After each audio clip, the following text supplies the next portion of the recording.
Tere tulemast vaatama Rahvusringhäälingu saadet Otse uudistemajast. Mina olen saatejuht ajakirjanik Anvar Samost ning järgneva poole tunni jooksul vestlen siin uudistemaja stuudios Riigikogu liikme, EKRE aseesimehe, Riigikogu väliskomisjoni aseesimehe Mart Helmega. Tervist! Tere! Ja põhjus, miks te siin olete, on ilmselt kõigile teada, et EKRE on siis esimene, kes on avalikult välja käinud nime, kes võiks olla EKRE kandidaat lähenevatel presidendivalimistel. Olete ka varem seda teinud ühe korra ja presidendivalimistel on tänase seisuga kuidagi niimoodi võiks öelda, et mõned kuud aega, kampaania otseselt ei ole küll alanud, aga huvitav ongi just see, et kui me siin enne saadet vestlesime, siis ma küsisin, et kas teie teate Riigikogu liikmena kindlasti paremini, et kas Riigikogus, kus peaks toimuma siis valimiste nagu see esimene faas, on üldse tõenäoline, et mõni kandidaat üles seatakse ja mis te ütlete selle peale? On siis tõenäoline, et kedagi üles seatakse? No, seda, kas keegi üles seatakse, mitte keegi praegu ei ütle või vähemalt ei tea, aga kui nüüd keegi üles seatakse, siis tähendab see seda, et see ülesseadmine saab toimuda 21 hääle kokkusaamise puhul ainult Reformierakonna poolt, mis on võimalik. Rääkides siin, et mõned on öelnud, et Kaja Kallas võiks olla, ma küll väga tõsiselt seda juttu ei võta, aga nemad saaksid kellegi üles panna. Tehniliselt, jah. Ülejäänute puhul on vaja, et keegi lööb leivad ühte kappi ja toetab siis kedagi. Mis on ka võimalik, aga mida ma hetkel nagu väga tõenäosuseks ei pea. Ehk siis ma nagu vaatajatele selgitan, et Eesti praegune Riigikogu koosseis on selline, kus ühel erakonnal on väga suur fraktsioon, see on Reformierakonna fraktsioon, kellel on ligi 40 Riigikogu liiget, nemad saaksid kindlasti presidendikandidaadi ülesseadmiseks vajalikud 21 allkirja kokku. Ülejäänud fraktsioonid on kõik väiksemad kui 21. Ehk siis sama koalitsioon võiks olla näiteks, ma ei tea, Isamaa ja Keskerakonna vahel, kui nalja tehas võiks öelda näiteks, et EKRE ja sotside vahel saaks 21 häält kokku vist. Ja, nii on. Ja siis on veel aknaalused, kes võiksid kuskile tulla toeks, eks ju. Jah, aga ma ei pea seda väga tõenäoliseks ja seetõttu ma ei arva ka, et keegi üles pannakse. Kui pannakse, siis pannakse suure tõenäosusega selleks, et tema šansid valimiskogu jaoks juba ära rikkuda. Et ka selline variant on alati, poliitmängud on alati võimalikud. Aga vähemalt ühes on, nii palju kui praegu hetkeseisuga jutud käivad, ühes on kõik veendunud, Riigikogus presidenti ära ei valita. Et see läheb valijameeste kogusse ja valijameeste kogus on muidugi juba jõudude vahekord hoopis teistsugune. Seal tulevad ikkagi valijamehed juba mängu ja siin tekivad nüüd kindlasti juba ka konkureerivad koalitsioonid. Ma tuleks siiski selle Riigikogu juurde veel tagasi, kui jõuame selle valijameeste kogusse ka, et ütleme, kõige rohkem on võimaliku presidendikandidaadina räägitud praegusest vabariigi presidendist Alar Karisest.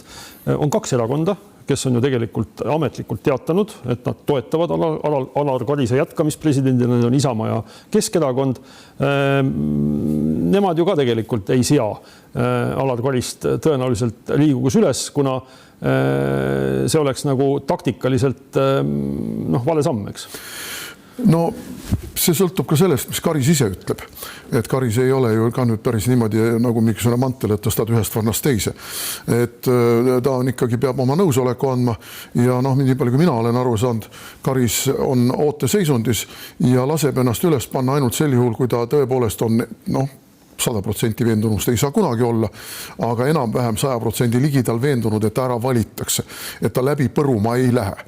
Nii et selles mõttes nad võivad teda küll toetada, aga Karis ei pruugi anda nõusolekut enda üles seadmiseks Riigikogus. Aga valijameeste kogus võib ta seda muidugi teha, kui nagu kalkulatsioon näitab, et see on mõeldav. Võib teha, sellepärast, et kui me vaatame nüüd avaliku arvamuse resonantse, siis avaliku arvamuse toetus Karisele on olemas ja kuna me ei saa rääkida valijameeste kogus ka nendest jõuvahekordadest, mis on erakondadel, sest meil on väga palju valimisliite ja need valimisliidud on väga kirjud ja kindlasti ma ei ole praegu teinud seda arvutust, kui palju on valijameestel, tähendab valimisliitudel volikogu esimehe kohti ja esimehed on enamasti ju need valijamehed, siis sellest sõltub väga palju, missugused kompromissid nende kirjude valimisliitude puhul tulevad ja kes need valijamehed saavad olema valimisliitude poolt. Et ma arvan, et valimisliitudel on praegu küllaltki otsustav roll selles, kes lõppkokkuvõttes valimiskogus presidendiks saab. tuleks veel jätkaks Riigikogu juures, et Reformierakonnast rääkides, et kas teie olete aru saanud, et miks Reformierakond Alar Karise jätkamist presidendina ei toeta? No, Kristen Michal on küll öelnud, et tema taha asi ei jää, eks ju, mis selles mõttes on nagu suhteliselt veider avaldus, kuna Kristen Michal ei ole Riigikogu liige, aga mulle tundub, et erakonna fraktsiooni taha jääb küll. Aga miks? Mina näen siin ikkagi ainult üht seletust. See seletus on see, et neil on oma kandidaat, kes on teine kandidaat, see ei ole Alar Karis ja nad tahavad selle oma kandidaadi välja käia õigel hetkel ja sõrmeotsa tunnetusega praegu vaatavad, kas käia ta välja valimiskogusse või käia ta välja juba Riigikogus, sest nemad oma allkirjad saavad kokku igal juhul ja nendel on see mänguruum selles mõttes palju suurem. Aga oletame, et siis Reformierakond on see oma kandidaat, kes ei ole Alar Karis, eks ju. Nendel on koos Eesti 200, kes on koalitsioonipartner, tõenäoliselt võimalik kokkuleppe saada, et me räägime 68 häälest Riigikogus, mis on vajalik presidendi äravalimiseks, aga isegi kui nendega liituvad sotsiaaldemokraadid, neil tuleb ka seda 68 häält kokku, eeldades, et kõik fraktsioonid, siis, mida ma nimetasin, kõik nende liikmed hääletavad nii, nagu nad on kokku leppinud. No mis puutub Eesti 200-sse kui koalitsioonipartnerisse, siis me näeme seal ikkagi praegu väga selgelt lagunemistendentse. Kusjuures mina ei näe väga. No mina küll näen ja millest see väljendub? See väljendub selles, et praegu käivad läbirääkimised juba seoses Riigikogu valimistega, kes kus võiks mingi positsiooni saada ja mis tingimustel ja mis nii-öelda vastuteenete eest. Täitsa huvitav, aga tõesti, et kui need läbirääkimised käiksid, nagu te ütlete, ja võib-olla käivadki, et siis see peaks olema ju tegelikult avalikkusele nähtav. No need asjad ei käinud niimoodi. No me oleme ju näinud, kuidas Riigikogu liikmed, isegi valitsuse liikmed on erakonda vahetanud ja see on ikkagi, seda on väga raske varjata tegelikult. Mul on ikkagi teooria, et tegelikult ei käi neid läbirääkimisi. No jah, ma jään eri arvamusele. Aga oskate siis äkki mõne nime nimetada? Ei, ma ei nimeta mingeid nimesid. Aga EKRE peab kellega neid läbirääkimisi siis? Eesti 200-st? Ei pea. No, nad on liberaalid ja nad ei sobi meile juba oma kas maailmavaate poolest või oma olematu maailmavaate poolest. Meil nagu ei ole seal eriti midagi nendega rääkida. Aga jah, siin on päris mitmeid inimesi, kellede puhul juba enam-vähem kindlalt öeldakse, et see läheb sinna ja see läheb sinna ja see läheb sinna. Aga rääkides veel nendest Riigikogu fraktsioonitutest saadikutest, keda siis sellel mingisugusel teoreetilisel Reformierakonna, Eesti 200 ja sotsiaaldemokraatide ad hoc koalitsioonil oleks häältena vaja, et kas te kujutate ette, et on olemas mõni kandidaat, mis paneb siis neid fraktsioonituid saadikuid sinna Reformierakonna nii-öelda presidendikandidaadi taha tulema? No need fraktsioonitud saadikud tegelikult nii fraktsioonitud ei ole, kui nad paistavad. No, mõnedel on ikkagi. Ja mõned on, aga nad tegelikult on, tuleb vaadata hääletusi. Ja hääletused näitavad tihtipeale üsna selgelt, keda need aknaalused või siis need fraktsioonitud toetavad. Ja mõned niinimetatud fraktsioonitud tegelikult istuvad juba ju konkreetselt fraktsioonides. Paar tükki sotsides ja paar tükki Isamaas ja üks vähemalt on Reformierakonnas. Nii et Vist Keskerakonnas istub üks. Jah, ma ütlen, et tegelikult on nad juba ennast positsioneerinud, nii et need fraktsioonitud selle presidendivalimiste arvutuste käigus on võimalik juba sisse arvutada. Aga seal need hääli ei saa kokku ikkagi tõenäoliselt, sest et kui me võtame need üksikute fraktsioonide kaupa, siis sotsid ei lähe mingil juhul toetama Reformierakonna kandidaati. Meie ka ei lähe toetama. Mulle tundub, et see oletus on õige, et te võib-olla selgitakse, miks te ei arvate, et sotsid ei lähe toetama Reformierakonna kandidaati? Neil on ikkagi küüneviha sees, sellepärast, et neid välja visati ja teiseks ei taha nad mängida ennast maha sellega, et nad presidendivalimistel käituvad nagu mingi Reformierakonna puudel.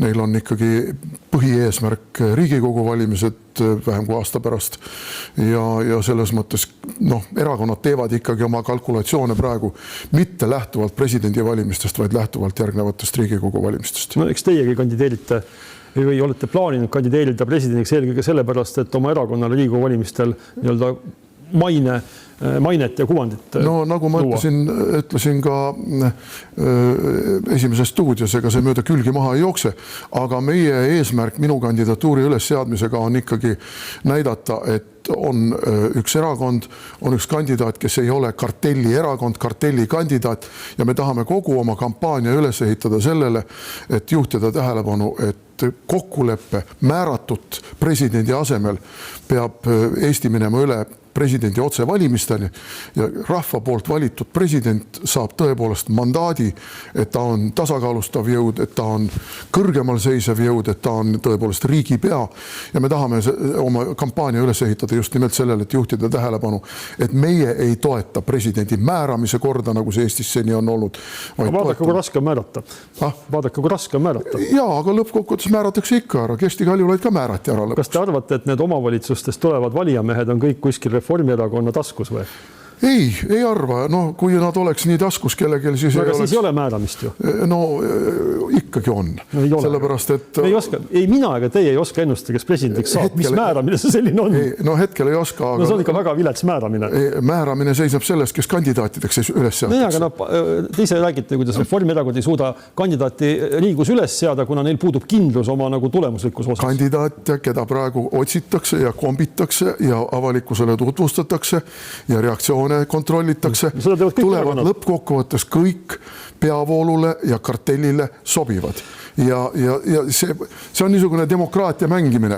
No, aga mis vahet meil oli, kas oli Karis või oli meil Soomere? No mis vahet meil oli? No mina näin küll väga suurt vahet. Mitte mingit vahet ei olnud. Nad on kõik sellele ideoloogilisele paradigmale, mustvalgele maailmale truud kandidaadid.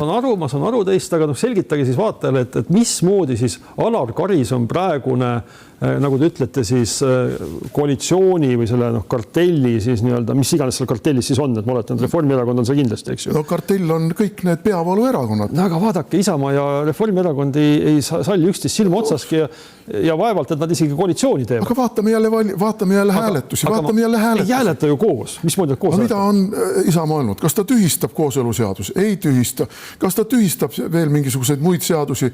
Räägivad automaksu tühistamisest. No Reinsalu ei tühista ühtegi automaksu. Mürki võin võtta. Seda saab huvitav vaadata. Kas tõesti võtate mürki? Isamaa on populistlik erakond, kes põhimõtteliselt mängib opositsiooni, aga teeb täpselt nii, nagu ette nähtud käsulauad ütlevad. See on küll uskumatu. Ma kuulen, kuidas Mart Helme süüdistab teist erakonda populismis. Absoluutselt. No, milles meie populism seisab? Mina tahan öelda, et ega populism ei ole midagi halba ju. Populism tähendab oma potentsiaalsete valijate nii-öelda soovide esindamist. Tal on antud halb kõla. Ahah. Ei, ma olen nõus sellega, muidugi on antud halb kõla. Aga miks te siis nagu võimendate seda? Mis me selle üle ikka vaidleme? Aga tulles tagasi, et kui Karis on nüüd see nii-öelda marionettpresident, see on küll minu sõnad, mitte teie omad, eks ju, kartellile sobiv president. Millest see siis nagu tegelikult väljendub? Mina olen vaadanud, et Karis on olnud sellele koalitsioonile, mida me oleme näinud siin Kaja Kallase juhtimisel, hiljem Kristen Michali juhtimisel, erakordselt ebamugav president. Ei ole olnud. Ta on ju lõppkohtas kõik välja kuulutanud. Kooseluseaduse kuulutas välja, lasi Kaja Kallasel 2 kuud valitseda pärast seda, kui ta oli Keskerakonna välja visanud valitsusest, ehkki oleks pidanud tagasi astuma ja saama uuesti volitused, uue valitsuse moodustamiseks. Karis lasi tasalülitada Riigikogu, kui toimus obstruktsioon.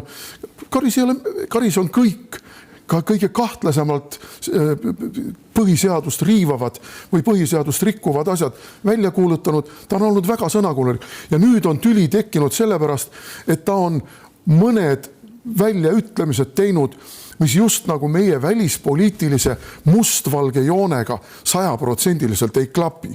Ja seda on hakatud kritiseerima ja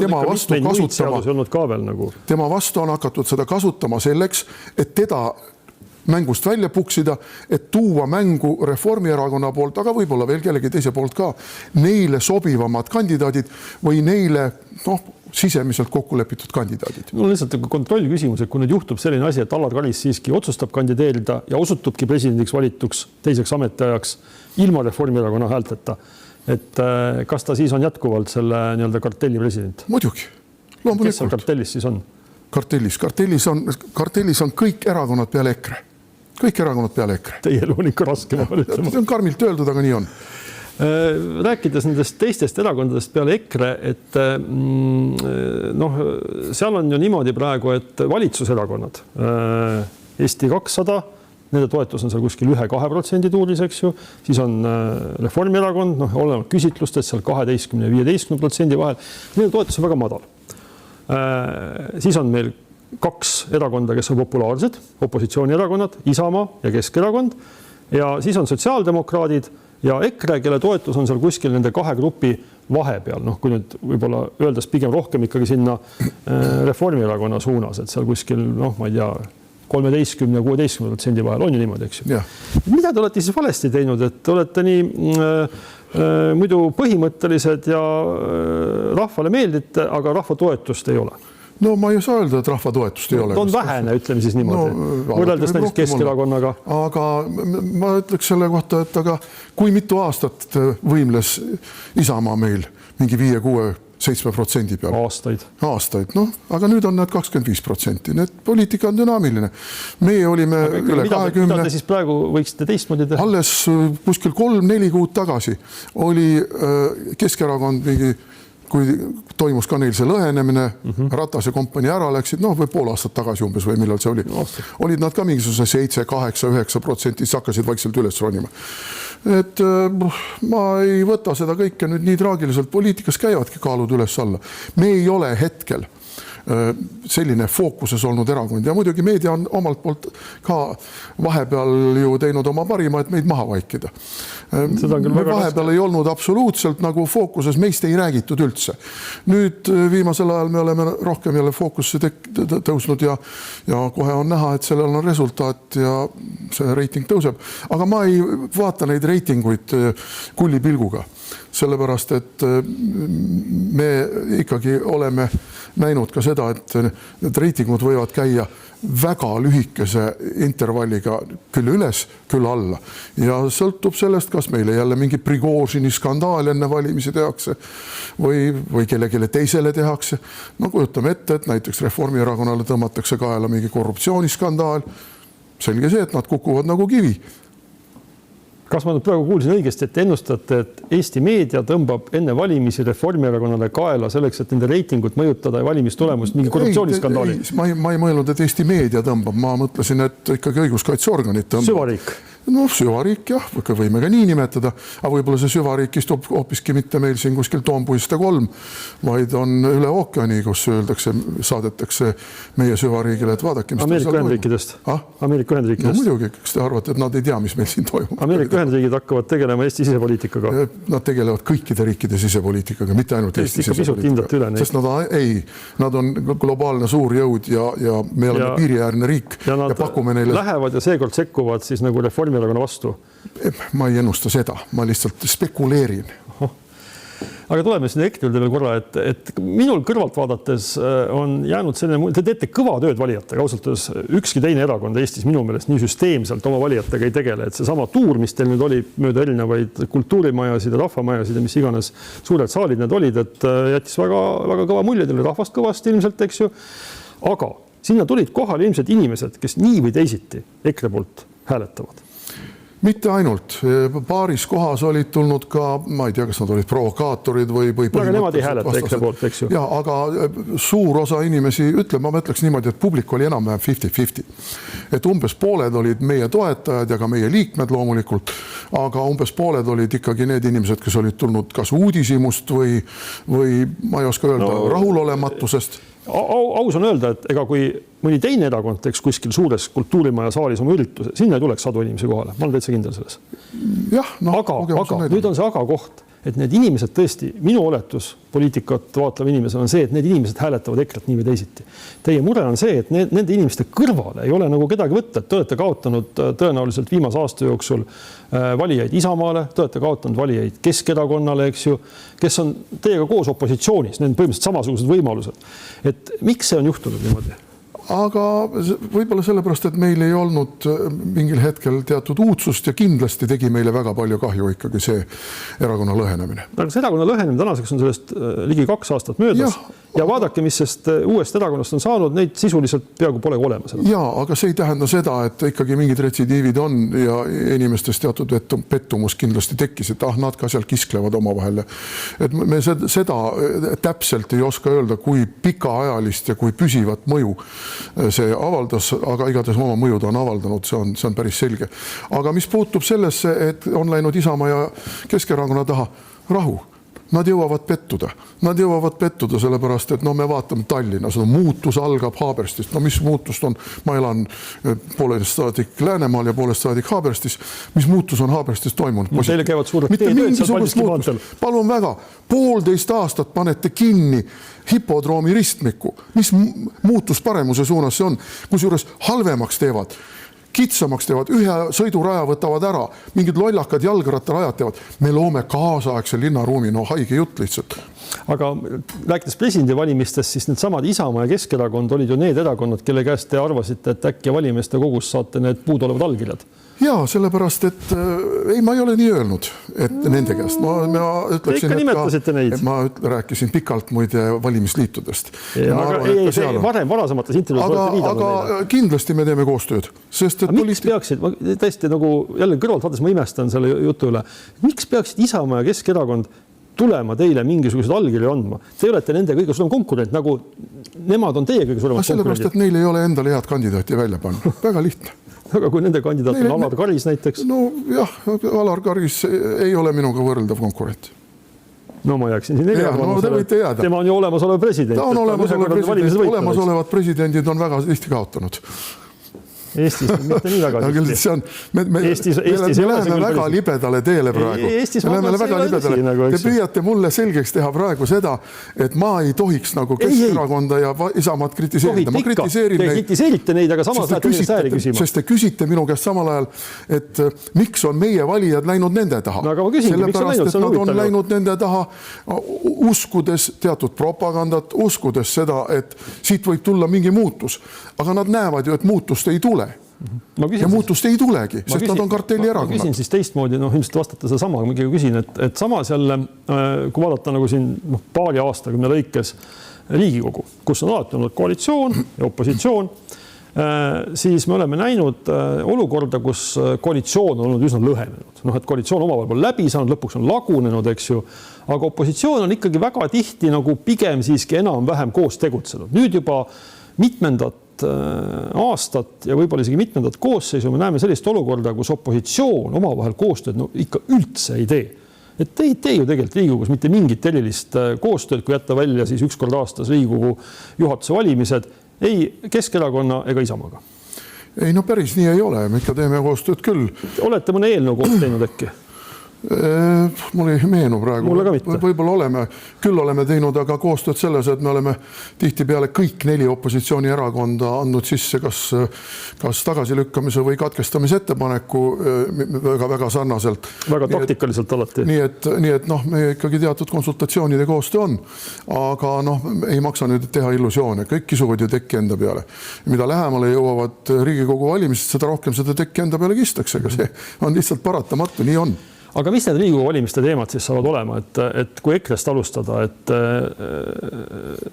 presidendi otsevalimisi juba nimetasite, aga ma ei usu, et see nüüd Riigikogu valimistel mingiks keskeks teemaks kujuneks. Ei, presidendi valimised kindlasti ei ole keskne teema. No mina ütleksin niimoodi, et meil on Eestis väga tõsiseks probleemiks on see, et meil ei kehti enam põhiseaduslik kord.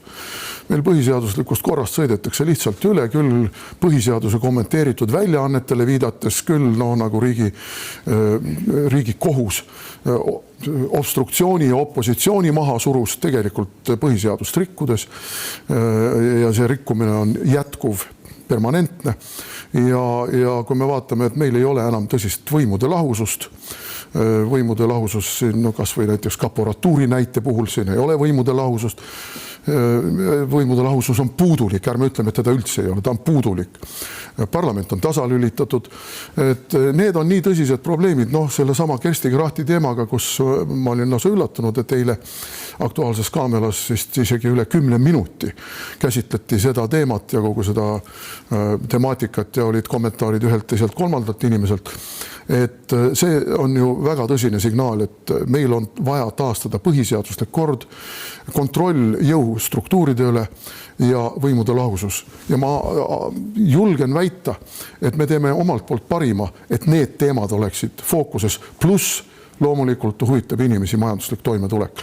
Majanduslik toimetulek ja tuleb ikkagi tõsiselt minna sinna, et me hakkame kogu seda maksurallit tagasi keerama, tühistame tõepoolest niisugused hullumeelsed maksud nagu automaks sellisel kujul, nagu ta on, auto registreerimismaks, no see on täiesti jabur ja toome alla elektriaktsiisid, kaotame ära CO2 kaubanduse, astume välja elektribörsilt, me saame elektri hinna kohe oma valitsuse otsustega maha tõmmata.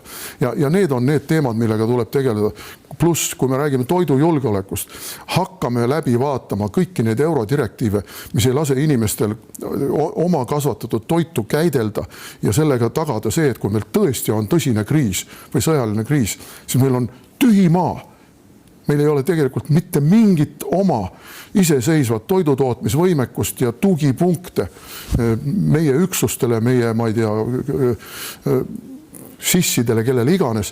Et need on nii tõsised teemad ja nendest libisetakse üle ja kogu aeg käib ainult mingi propaganda sellest, kuidas me oleme 5,4% kaitsekuludeks. See ei ole piisav. On vaja süsteemset lähimust. Ei arvata, et oleks vaja kõrgemaid kaitsekulutusi? Ei, ma ei ütle seda. Kusjuures Eesti Vabariigis enne teist maailmasõda oli vist kuni 20%. Ta kõikus küll seal. Nii et... No riigieelarve struktuur on üldse teistsugune. Küsimus on selles, kas majandus kannab seda?